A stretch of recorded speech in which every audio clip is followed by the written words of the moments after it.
Hey there! Among many enigmatic creatures that populate Elden Ring world, few invoke the same sense of tragic grandeur as the trolls. Towering, rune-edged, and burdened by a history they can not longer voice, trolls stand as living remnants of a lost age. Shadows of the once mighty giants from whom they descend. Though they now wander battle, scared plains, or toil beneath the yoke of a golden order, their presence carries the weight of an ancient legacy written in stone like flesh and fading memory.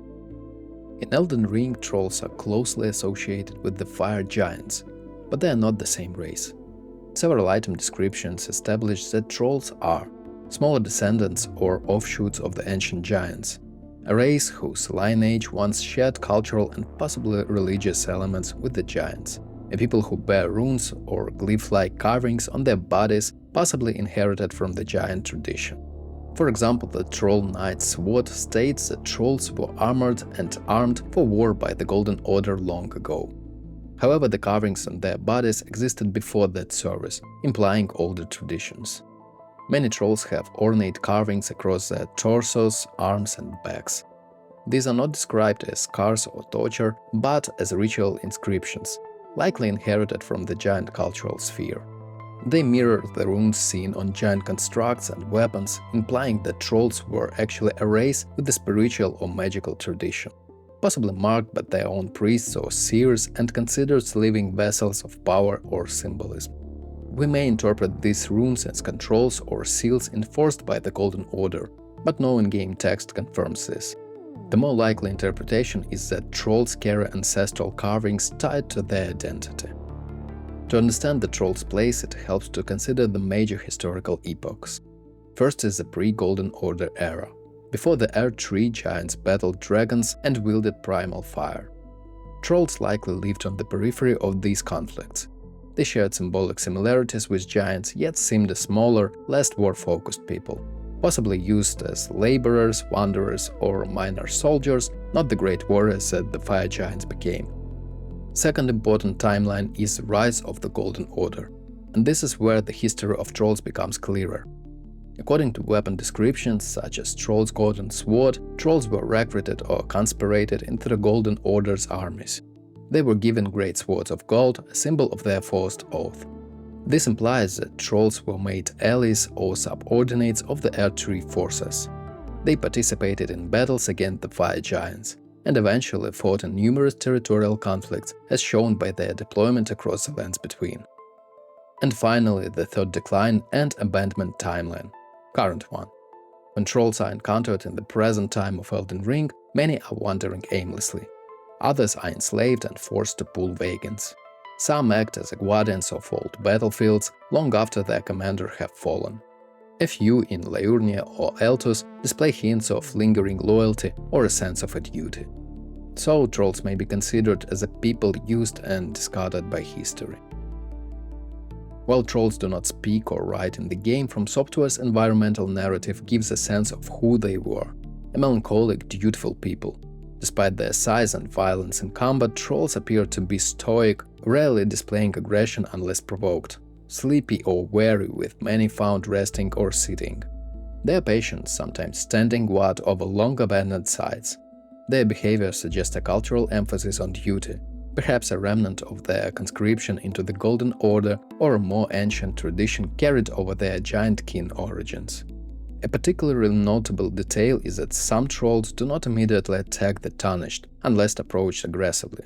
This distinguishes them from demi-humans who attack nearly anything, albinarics who fear outsiders, and even many human NPCs who are hostile on sight.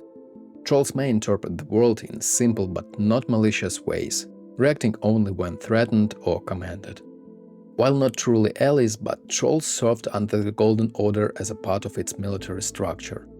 As seen by equipment such as the Troll Knights sword, they were officially integrated into Lyndel's armies, Carian war efforts, and possibly early royal armies before the Shattering. This alliance appears utilitarian rather than mutual. Trolls were valued for strength, not fellowship. Some trolls become Troll Knights, a prestigious rank in the Carian royal army of Liurnia. These trolls wear helms resembling those of the Carian Knights, use intelligent sword techniques and serve the royal family loyalty. This is one of few instances where trolls appear to have been treated with a degree of respect, even honor. And of course, there are rare cases when trolls guard roads or ruins without hostility, possibly maintaining ancient pacts. Trolls fought against the fire giants during the wars led by the Air Tree. The very weapons given to them, Troll's Golden Sword and Troll Knight's Sword, indicate their role in anti-giant campaigns.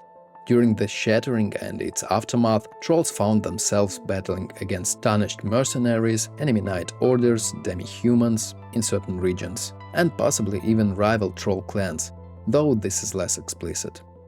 Because trolls were aligned with the Air Tree, anyone who opposed the Order, Carian sorcerers, the Academy of Caria before the Carian Alliance, and Volcano Manor forces may have clashed with them.